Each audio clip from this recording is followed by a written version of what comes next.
Billionaire Warren Buffett struck a nerve last year when he said that America's wealthiest people should not have a lower tax rate than the middle class. Now, Senate Democrats are pushing for a vote next week on the Buffett rule, a proposed tax hike for people who would make more than $1 million a year. New York Senator Chuck Schumer is a prime mover behind the proposal. Senator, good morning. Good morning. Nice to be here. Welcome to our table. Good luck on your nice new show, new set, and all that. It's good to have you here.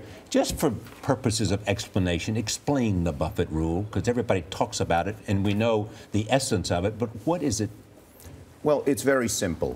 First, if you're a very wealthy person, we have nothing against them. God bless them. They made a lot of money. But you have the opportunity to take advantage of certain tax breaks that average people don't. And as a result, a large percentage of people who make lots of money, millions and millions of dollars a year, pay an actual tax rate of 15, 20, 22%. Because most of their income is from investments rather than ordinary investments, income. Or they take advantage of different capital gains and dividends account for a lot of it, but other deductions too. There are all kinds of deductions. There's a whole industry of accountants and lawyers who do this. So we're simply saying that 30% should be the minimum for all income over $1 million. There's one exception in the bill that Senator Whitehouse, he's our leader on this, has put together, which is charitable deduction. We still want to encourage very wealthy people to give as much to charitable. But everything else, there's a 30% floor for only their income over $1 million. Your first $1 million goes by the regular rules. All right. Do you believe it will, A, create jobs? Do you believe, B, it will somehow reduce the inequality gap in America? Yeah, look, one of our great problems in America, which people don't focus on enough, is that middle-class incomes have actually gone down. Median income went down over the last decade, but the income of people who are in the top 1% or 0.01% has gone way up.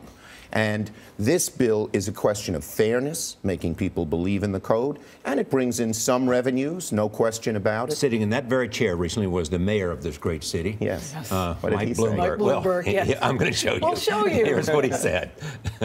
We'll see. I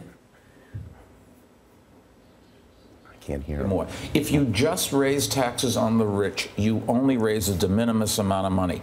Most of this country is middle class, and that's where most of the tax revenue is. So if you want to raise $4 trillion over the next 10 years, which gets you halfway, only halfway to a balanced budget, everybody's taxes have to go up. Your response, Senator. Well, I love Mike, and I love the halfway. That's still the only part of Boston that's left in him. But it is true that, you know, the high-end people are not the whole answer to the problem. But they are gaining a greater and greater percentage of income. It's no longer that they're just, you know, for instance, the top, I believe the top 1% in income made 23% of the income last year. So you do get some money, but it's also a question of fairness. For the average family who's struggling right now, their income is going down to at least think the system is on the level, they should be paying less than the people who make the highest income. In terms of job creation, you asked about that. Yeah. You know, at minimum, it brings in $47 billion. Now, if you put that money into, for instance, keeping student loans at a low rate, they're 3.4% now. They're going up to 6.8. You'd create a lot of jobs over the next 5 years. If you put the money into building highways, roads, and bridges, which many of our colleagues in the House are stopping, you'd create a lot of jobs. So if you don't want to do more deficit spending, and there's a consensus there, you got to find the money somewhere, and this is a logical place to do it. But no question, Bloomberg is right. It's not going to answer the whole question. That's not an argument against it. You got to start somewhere. But the notion that it's been politicized, that targeting the ultra-rich is a campaign strategy. You know, this is such a bogus argument. We have believed as a country that higher income people should pay a higher percentage of income since the 16th Amendment, which was 1912. It came in with Woodrow Wilson and the progressives.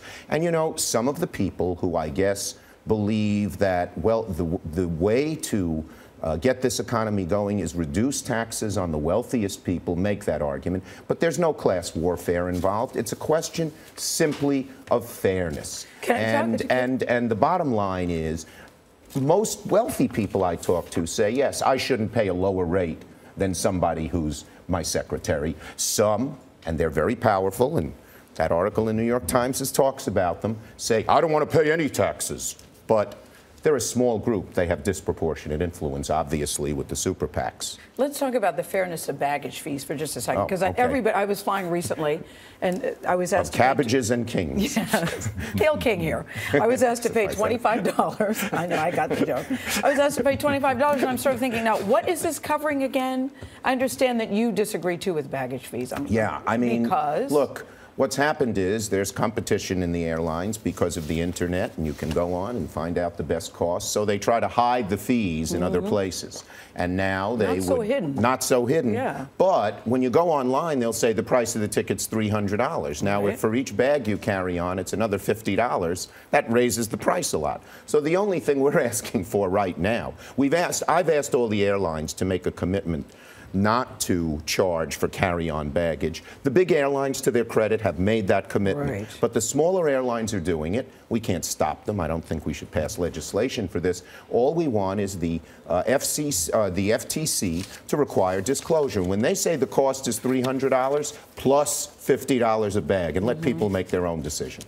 New York Times, you've mentioned this a couple of times. With an eye on the general election, Super PAC aims blitz at Obama. Are we looking at not only the most expensive, but also perhaps the dirtiest campaign we have seen? You know, these super PACs, the Republicans don't have much going for them right now, But the Charlie. president has a super PAC, as you know. He does. Yeah. He just started it because he had to play. If he had his way, there'd be no super PACs. But the people on the other side aren't saying that, and he's not unilaterally disarming.